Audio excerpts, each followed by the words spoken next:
Welcome to the history section. In 1801, the United States was a nation characterized by, well, both youthful ambition and an immense fragility. Very fragile. Thomas Jefferson had just assumed the presidency. He was only the third man to hold that office. And the memory of the War for Independence was still incredibly fresh. I mean, it had concluded only 2 decades prior. And George Washington himself had been dead for just over a year. We were a very, very young republic. And our defined western border at that point was the Mississippi River. That river wasn't just a line on a map, though. It was a psychological frontier, an economic one, too. Absolutely.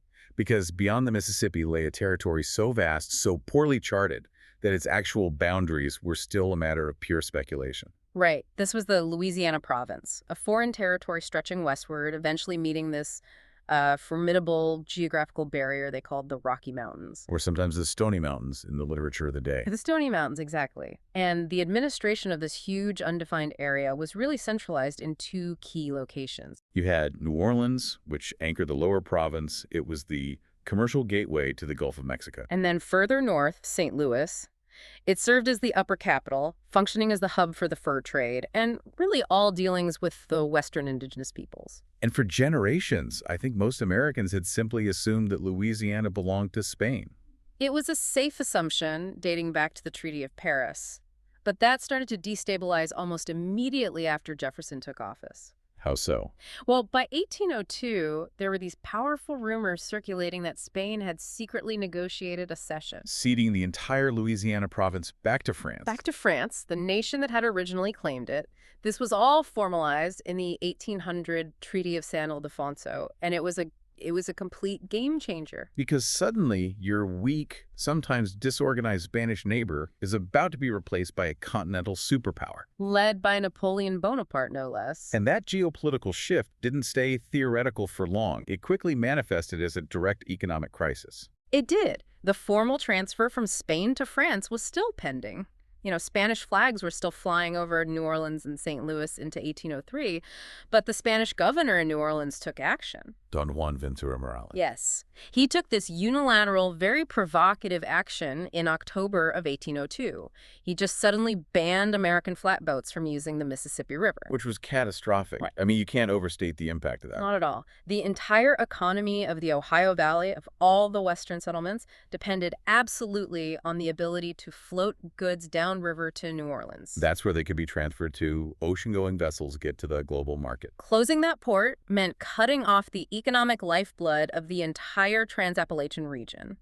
It effectively paralyzed their commerce. So the reaction must have been intense. Immediate and ferocious. The research shows this widespread indignation that swept the country, especially in the Ohio Valley. People weren't just upset, they were mobilizing. Exactly. There were loud, serious threats that people would form their own militias, arm themselves, and just march down to seize New Orleans by force. Regardless of which European power was in charge. It didn't matter. They were going to reopen that river for American trade. And this was a genuine threat of a war launched by American citizens against a foreign power. So Jefferson understood the gravity of this. Oh, he had to. But he approached it with a certain diplomatic genius. He recognized that the Spanish governor's ban, while frustrating, was based on an expired legal premise. Meaning the island of New Orleans was technically already French property, so escalating a conflict with Spain would have been counterproductive. The real target had to be Napoleon. The real target was France. So in January 1803, Jefferson authorized his minister in Paris, Robert R. Livingston, to negotiate a purchase. And the instructions were very precise, weren't they? Secure New Orleans, secure the land around it, guarantee that access to the Gulf. Very precise. Livingston was authorized to offer $2 million initially. With a hard limit of $10 million if absolutely necessary. And it's important to contextualize that figure. $10 million was a huge sum for the young republic. It was a significant portion of its total annual budget. So they were willing to spend a fortune just to secure a shipping lane. Absolutely. And to really understand the engine driving all of this, you have to look at President Jefferson himself. He's a fascinating figure. Historical accounts depict him as, well, a modest man. Gaunt, thin-legged, sandy-haired. Often simple in his dress and customs. But beneath that, Unassuming exterior lay this passionate commitment to the future of the country, a grand, almost obsessive vision for continental expansion. And this wasn't just a sudden political calculation on his part. Not at all. It was a long-standing intellectual fascination.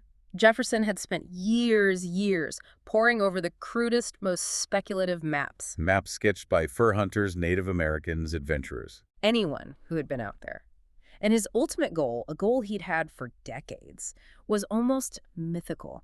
He wanted to find a single navigable water route, a Northwest Passage, that would stretch from the Mississippi across the continent and down to the Pacific. He specifically envisioned ascending the Missouri River, finding a manageable portage across the Stony Mountains, and then connecting with the headwaters of the Columbia River, which had already been discovered and named by an American ship captain. So this wasn't just about discovery for discovery's sake.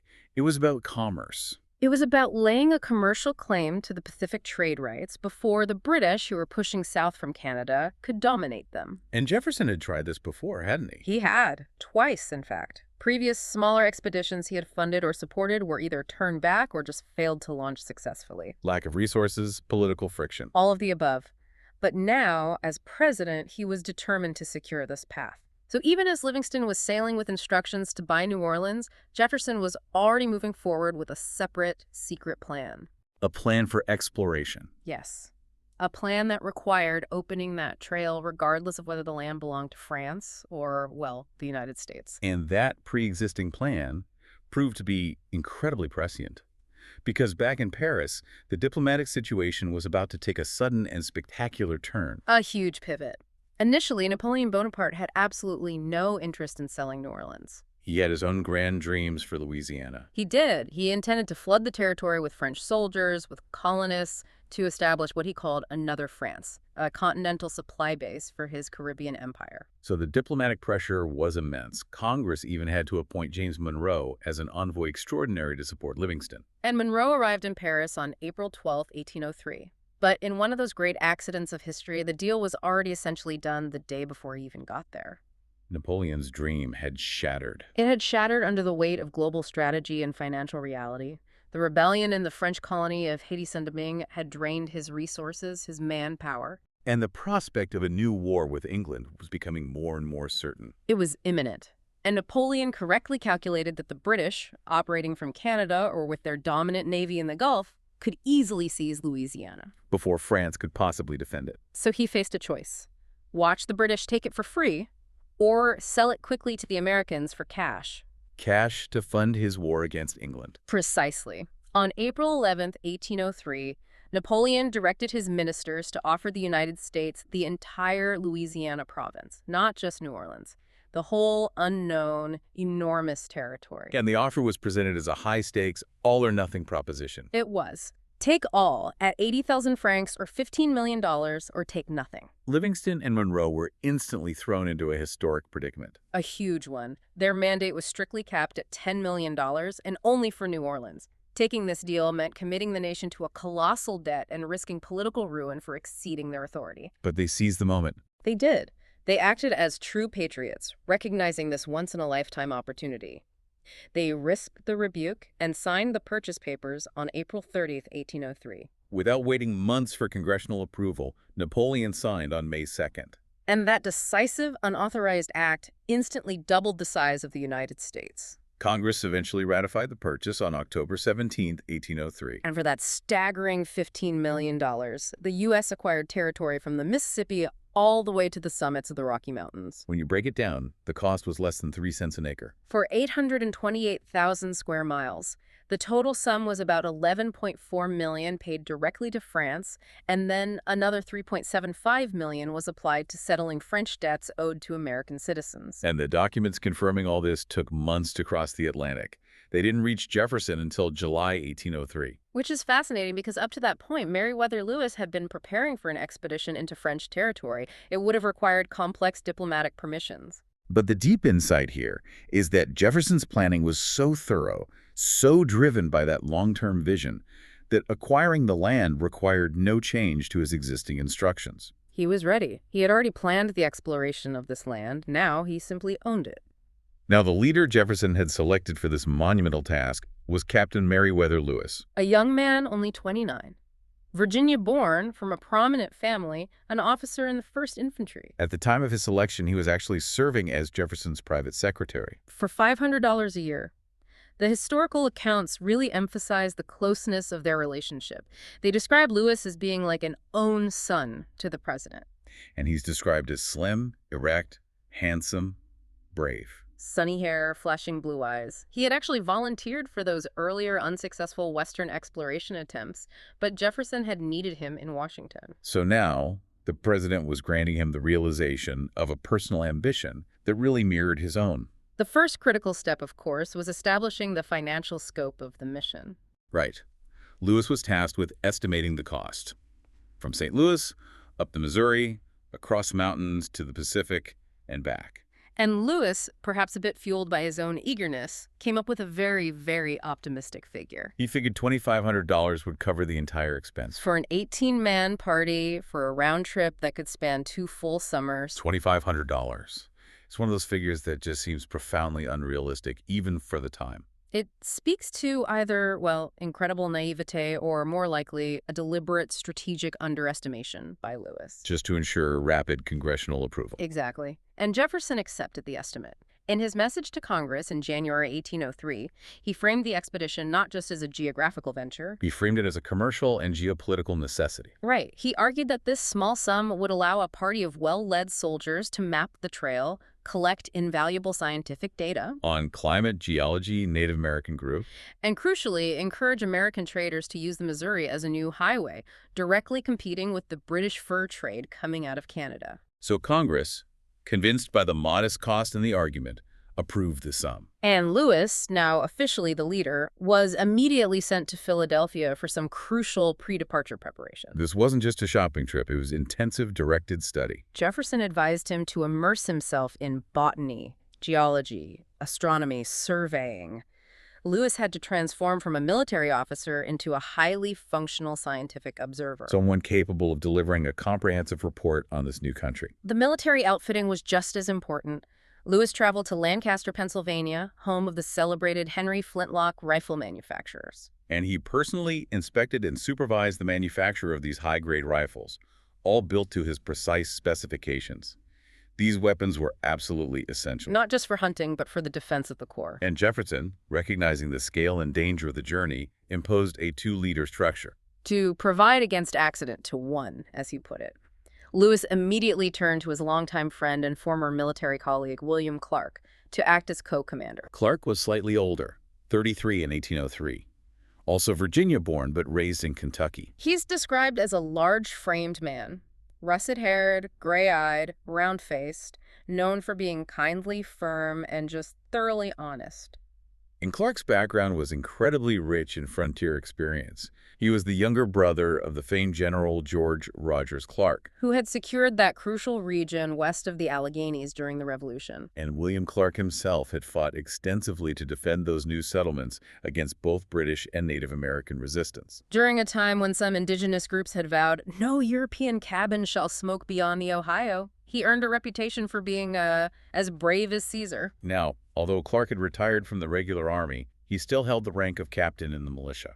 But for this government expedition, Jefferson commissioned him as a 2nd lieutenant of artillery. And this rank discrepancy, Lewis a captain, Clark officially a 2nd lieutenant, that became a sensitive point later on. It did, but Lewis, recognizing Clark's experience and necessity, made an immediate, clear decision. He effectively circumvented the bureaucratic reality. He agreed with Clark that they would operate as absolute equals. Regardless of the official paperwork, in the Corps of Discovery, there were 2 captains.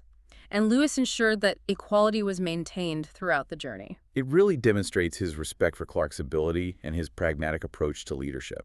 So with the leadership secured, mobilization began in earnest. Lewis departed Washington, D.C. on July 5, 1803. He traveled by boat up to Potomac to Harper's Ferry, where he packed the custom arms and vast supplies, which were then forwarded by a wagon to Pittsburgh. Lewis arrived there and spent the late summer overseeing the building of the expedition's main vessel, the keelboat, a process that delayed him until late August. And while in Pittsburgh, he enlisted 6 initial men, swearing them directly into the U.S. Army for this dangerous, undefined mission. At the same time, Captain Clark, waiting at his family home in Mulberry Hill near Louisville, was recruiting key personnel from the Kentucky frontier. He enlisted 9 highly dependable Kentuckians, all skilled frontiersmen, and crucially, Clark's lifelong servant, York, was going along as a key member of the company.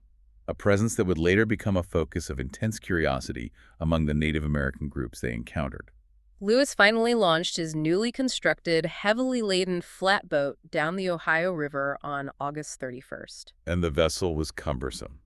It required a sail, oars, and was often towed from the banks by oxen. A process the crew quickly nicknamed a horn breeze. After launching the boats, Lewis traveled across country by horse, taking a shortcut to recruit 4 more men at Kaskaskia, a U.S. Army post. He had to be very selective, choosing only the strongest and those of clean reputation from a score of eager volunteers. And Clark took charge of the main body of men, the barge, and the initial supplies. He guided the fleet down the Ohio into the Mississippi and headed towards St. Louis. The administrative center of Upper Louisiana and the intended starting point for the Great Journey. Now, their initial plan was highly strategic. They wanted to winter at La Charette, about 70 miles up the Missouri River. Right. This was the location of the last European settlement and also the home of the famed frontiersman Daniel Boone. So the purpose was twofold: gain local intelligence from Boone and others, and critically, get a head start up the Missouri before the spring thaw. But that plan was completely thwarted when they arrived at St. Louis in mid-December. They encountered a diplomatic roadblock. Thrown up by the Spanish lieutenant governor, Don Carlos de Halt de Lassus. De Lassus, though of French blood, was a Spanish appointee. And he refused to grant them passage up the Missouri. His reason was purely bureaucratic. He had not received official notification from Spain to transfer Upper Louisiana even to the French, let alone to the Americans. This delay forced the expedition to establish its winter camp on United States soil. Near the mouth of Wood River, about 20 miles above St. Louis, they spent the rest of the cold season building log cabins. And the large keelboat was decked fore and aft, providing some crucial sheltered quarters for the men. This delay, however frustrating it must have been, actually allowed the captains to focus entirely on discipline and preparation. So while Clark took charge of the physical maintenance of the camp, drilling the men daily, Lewis immersed himself in St. Louis. He continued his specialized studies, medicine, astronomy, botany, and more importantly, he engaged in intensive intelligence gathering. he needed to know about the numerous Native American groups they would encounter up the Missouri. The Otoes, Missouris, Omahas, Sioux, Arcaras, Mandans, Minnetarees, knowing who they were meeting and their disposition towards Europeans and each other was absolutely essential for diplomatic success. And the official transfer of the territory itself was a confusingly slow process. It really was. Lower Louisiana was officially transferred in New Orleans on November 30, 1803. The Spanish flag came down, the French flag went up. Then on December 20th, the French representative formally delivered both Lower and Upper Louisiana to the United States. But de Lassus, back in St. Louis, insisted on waiting for his own specific official instructions regarding Upper Louisiana, which directly controlled the expedition's path. The resolution finally came on March 9, 1804 in St. Louis. The ceremony itself was a piece of diplomatic theater. It had to be. Captain Amos Stoddard of the U.S. Artillery was empowered to represent the French state. So he first received Upper Louisiana from the Spanish, and then immediately turned and delivered the territory to himself as the United States representative. Lewis attended as an official witness to this complicated but necessary transfer. And this ceremony was witnessed by a number of indigenous groups, Delawares, Sacs, Osages, and it led to considerable confusion. They misinterpreted it. Completely. Many believed the United States had simply captured St. Louis by force. De Lassus, realizing this, had to issue a formal address on March 12th. Explaining that they now had a new father, the United States, and introducing Captain Stoddard and Captain Lewis as the new American chiefs in the region. Lewis spent those final weeks arranging supplies and trying to establish early contact with the powerful Osage nation. He sent a letter ahead, requesting a peace council, recognizing that peaceful passage depended entirely on their goodwill. With the river finally clearing of ice, the Corps of Discovery reached its final roster. The total starting strength was 45 individuals. The 2 captains, 23 enlisted soldiers, George Driard, the crucial hunter, 2 French boatmen Labiche, and the one-eyed Cruzat, 9 other boatmen. and the squad of 7 men, led by Corporal Worthington, who were designated to travel only to the first winter camp. Right, to return with records and the initial scientific data, and of course York, Clark's servant, completed the company. 3 of the enlisted men were appointed sergeants: Charles Floyd, Nathaniel Pryor, and John Ordway.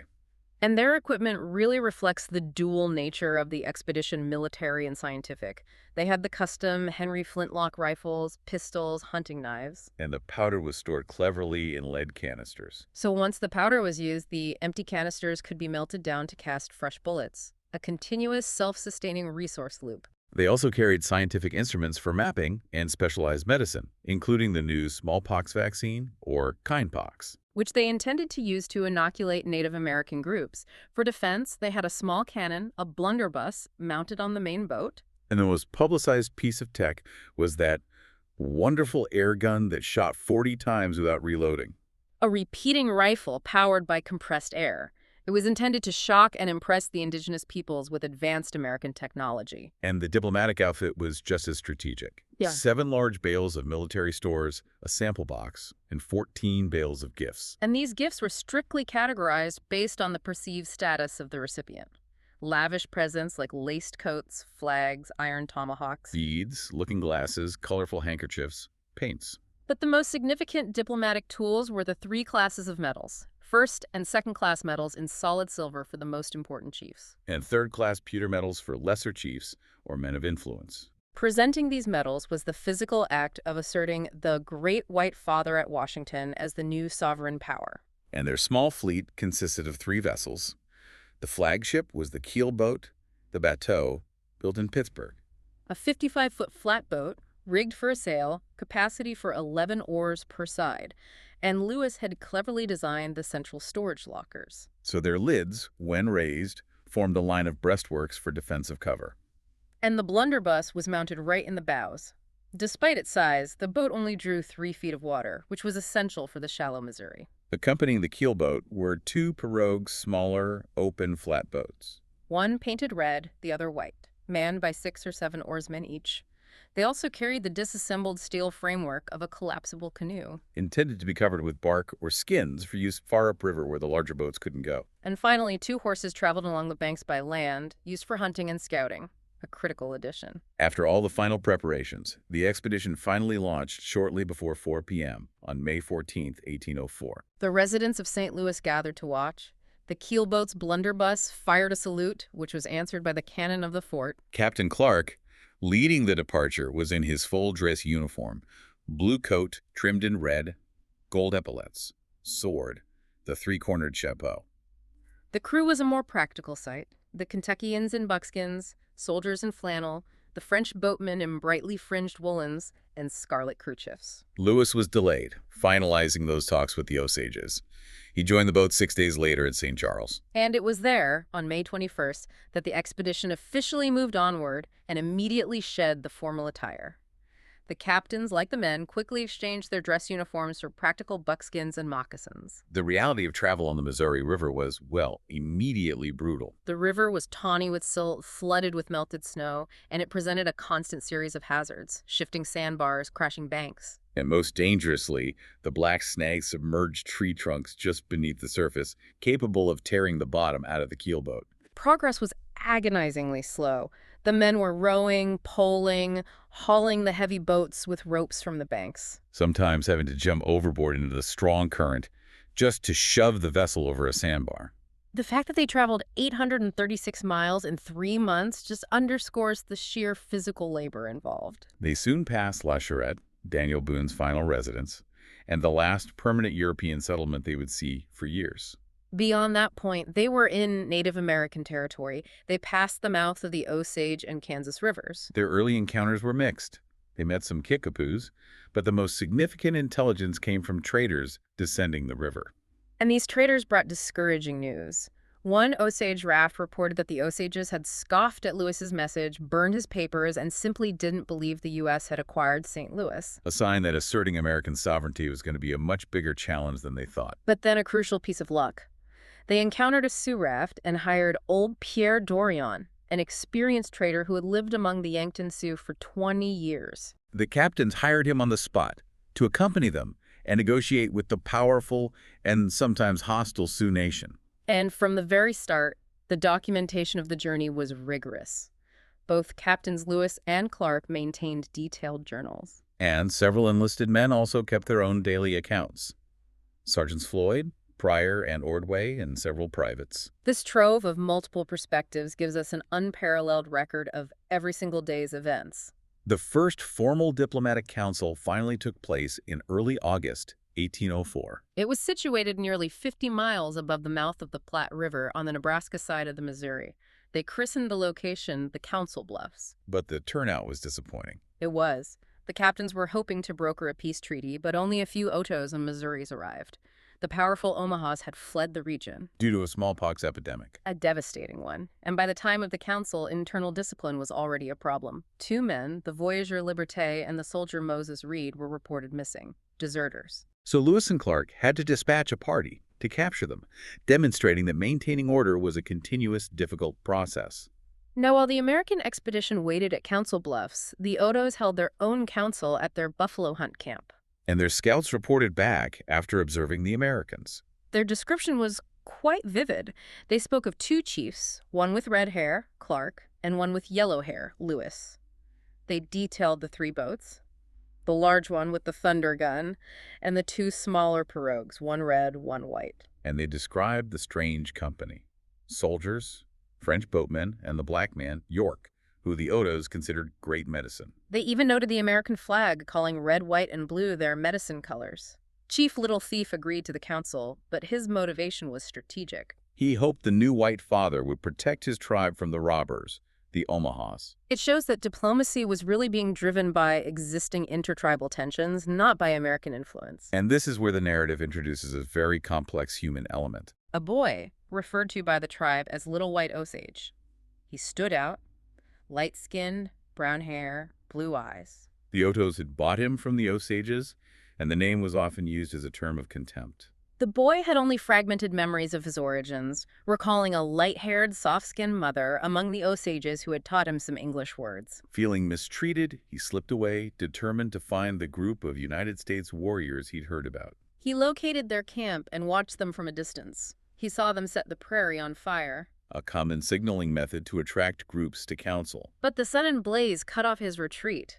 In a remarkable act of survival, he stumbled on the carcass of a buffalo, wriggled underneath the hide, and pulled it over himself. And it saved his life. The fire swept over him, scorching the hide, but he was shielded from the blaze. He was discovered shortly after by Private Patrick Gass and Private George Shannon. When they confronted him, he stammered out the few English words he knew, identifying himself as Peter Kerr from Kentucky. Peter begged to join them, asserting this simple, powerful claim: I white, you white, I United States. Gass and Shan made the decision to smuggle him aboard the keelboat, instructing him to hide among the supplies until the Otoes had left. So they complicated the diplomatic mission before it even began? And while Peter was hiding, the mission faced its first severe tragedy. Sergeant Charles Floyd, one of the Kentuckians, became desperately ill. The journals are cryptic. They say he danced and got hot, lay down on the sand all night and got cold. Captain Clark discovered Peter hiding in the forecastle while checking on the sick Floyd. This presented the captains with a severe moral and diplomatic crisis. They debated it thoroughly. Returning a boy who claimed to be a European from Kentucky felt morally wrong. But keeping him violated Jefferson's core instruction: establish peace and good faith with all indigenous groups. Taking Peter would look like stealing a child from the Otoes. Lewis finally conceded that Peter could be kept temporarily, but only until the first party with dispatches was sent back downriver. His presence was a profound, unplanned complication. And before that could even be resolved, the tragedy deepened. Sergeant Charles Floyd died shortly after noon on August 20th, 1804. The official diagnosis was bilious colic, though historians now speculate it may have been a ruptured appendix. He was the first and only member of the initial Corps of Discovery to perish during the entire westward leg of the journey. The loss was deeply felt. He was buried atop a high bluff, now named Floyd's Bluff, near present-day Sioux City, Iowa. Captain Clark read a solemn ceremony. A cedar post was placed to mark the grave, inscribed, Sergeant C. Floyd, August 20th, 1804. His death was a stark, immediate reminder of the danger and isolation of their mission. So carrying the sorrow of losing a comrade and the secret of their stowaway, the Corps pressed onward. Into a new and highly dangerous phase. They were heading into the territory of the Yankton Sioux, a nation they had been repeatedly warned about. known to the men and to Peter Kerr as fierce and bad. About 8 days after leaving Chief Little Thief's territory, they sighted the James River, or Yankton River. Initial contact was made by an Omaha boy living with the Sioux and 2 Sioux men. And Pierre Dorion, the trader, confirmed the main Yankton camp was a short travel west and that the chiefs wished to counsel. So, to manage this critical first contact, the captains moved very deliberately.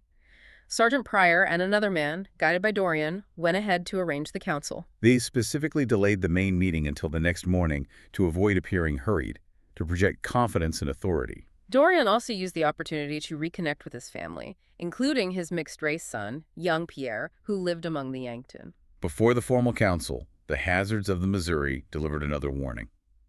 The red pirogue ran violently on a snag and nearly sank, Forcing a frantic transfer of goods, a dramatic reminder that even while preparing for diplomacy, a moment of inattention could lead to catastrophe. For the Grand Council, the captains ensured a formal display of American authority.